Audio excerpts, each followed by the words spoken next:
প্রিয় শিক্ষার্থী, আসসালামু আলাইকুম। আমি মোহাম্মদ সাব্বির হাসান, তোমাদের জীববিজ্ঞান শিক্ষক। আজকের নতুন টপিকস এসএসসি প্রস্তুতি, জীবনী শক্তি, এসএসসি বায়োলজির চতুর্থ অধ্যায়। তো এই অধ্যায়টা খুবই কঠিন। এই অধ্যায়টা আমার অনেক শিক্ষার্থী দেখা যাচ্ছে যে খুবই কষ্ট পায় পড়তে, আসলে অনেকেই বোঝে না। তো অধ্যায়টা এতটা কঠিন, তারা মনে করে আসলে না বুঝে বুঝে পড়লে বায়োলজি কঠিনই মনে হবে। তো আজকের এই অধ্যায়টা আমি খুব সহজভাবে তোমাদেরকে বোঝানোর ট্রাই করব। আমার বিশ্বাস তোমরা এই অধ্যায় থেকে সিকিউ এবং এমসিকিউ আসলে ভালো কিছু করবা। তো প্রিয় শিক্ষার্থী, চলো আমরা আজকের মূল টপিকসে চলে যাই। তো জীবনী শক্তি, এটাকে আমরা যদি ইংরেজিতে যদি বলি, এটাকে আমরা বলতে পারি বায়োলজিক্যাল এনার্জেটিক বা বায়োলজিক্যাল এনার্জি। আসলে এই অধ্যায়টার মধ্যে অনেকগুলো টপিকস আছে। আমরা ধীরে ধীরে প্রতিনিয়ত রেগুলার ক্লাস নেবো ইনশাল্লাহ। তো আজকের মেইন টপিকস তিনটা টপিকস।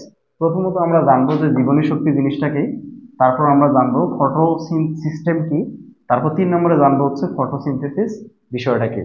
তো প্রিয় শিক্ষার্থী, প্রথমে আমি যদি তোমাদেরকে যদি বলি যে জীবনী শক্তি জিনিসটা কি, যে একটা জীব তার দেহে বিভিন্ন ধরনের খাদ্যবস্তু যখন খায়, এই খাবারগুলো থেকে যে শক্তিগুলো সঞ্চিত হয়, এই শক্তিগুলোকে একত্রে আমরা জীবনী শক্তি বলি। কিরকম খাদ্যগুলো সঞ্চিত হয়? যেমন একটা প্রাণীর কথা যদি বলি বা একটা মানুষের কথা যদি বলি, একটা মানুষ 6 থেকে 7 ধরনের খাবার খায়।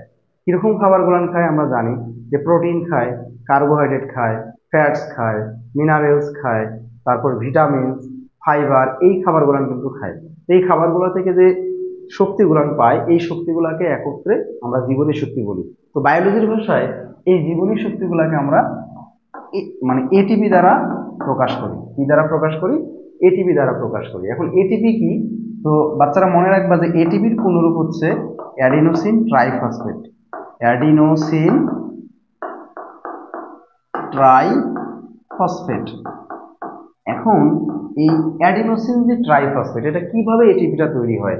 তো মনে রাখবা যে আমরা যদি এই এটিপিটাকে যদি দেখি, তো মনে রাখবা যে এডিপি প্লাস অজৈব ফসফেট, এই দুইটা মিলে একত্রে এটিপি তৈরি হয়। তারপর আমরা যদি এডিপিটাকে যদি আমরা যদি দেখি, মনে রাখবা যে এএমপি প্লাস অজৈব ফসফেট, এই দুইটা মিলে এডিপি তৈরি হয়।